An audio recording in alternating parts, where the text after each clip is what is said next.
छत्तीसगढ़ की राजनीति में आदिवासियों का मुद्दा केंद्र में रहा है, लेकिन एक दूसरे पर छींटाकशी करते करते कांग्रेस और बीजेपी के नेता कुछ ऐसा बोल जाते हैं जिससे उनके बयान ही सियासत केंद्र में आ जाते हैं।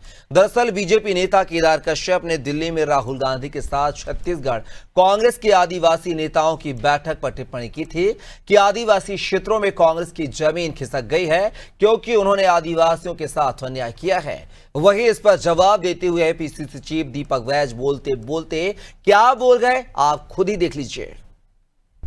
माननीय दीपक वैद जी, आपसे जो सवाल पूछे गए थे उसका जवाब देने की हिम्मत आपने नहीं दिखाई। बदले में आपने फिर से बेतुके सवाल और झूठे सवाल पूछे। आप बताइए ना कि कांग्रेस ने 3 राज्यसभा के सांसद बनाए, तीनों बाहर के। राज्यसभा में किसी आदिवासी को आपने भेजना उचित क्यों नहीं समझा? आप बड़े आदिवासियों के हितैषी हैं और आपकी सरकार रहते हुए धड़ल्ले से आदिवासियों की संस्कृति को छीना गया।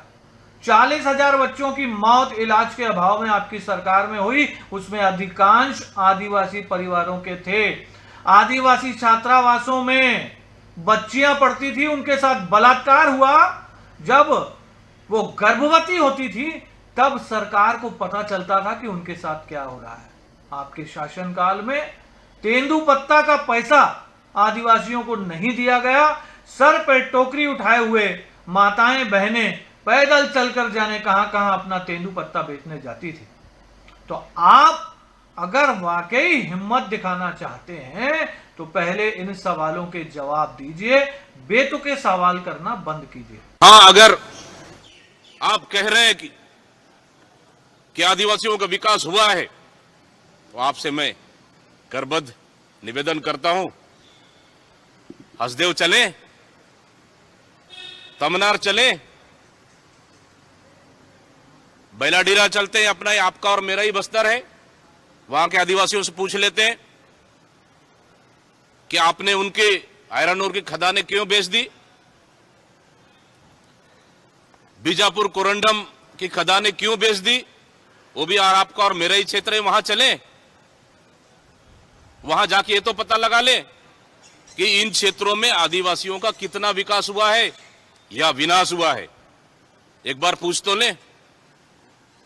अगर शायद वहां मेरे साथ चलेंगे या फिर मैं आपके साथ चल लूं, तब पता चलेगा आदिवासियों के विकास हुआ या विनाश।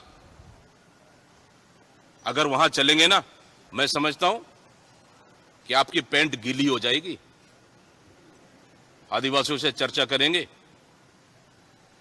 तो इस तरह से अगर आप आदिवासियों के लिए काम नहीं कर सकते तो मैं समझता हूं इस कुर्सी में बने रहने का कोई अधिकार नहीं है, छोड़ दीजिए। आपके जैसे कई आदिवासी युवा हैं जो बेरोजगार हैं, नौकरी नहीं मिल रही है, आपकी सरकार नौकरी नहीं दे पा रही है, वो उस कुर्सी में आकर बैठेंगे और आदिवासियों के लिए काम करेंगे। आपने कोई ठेका नहीं लेके रखा है।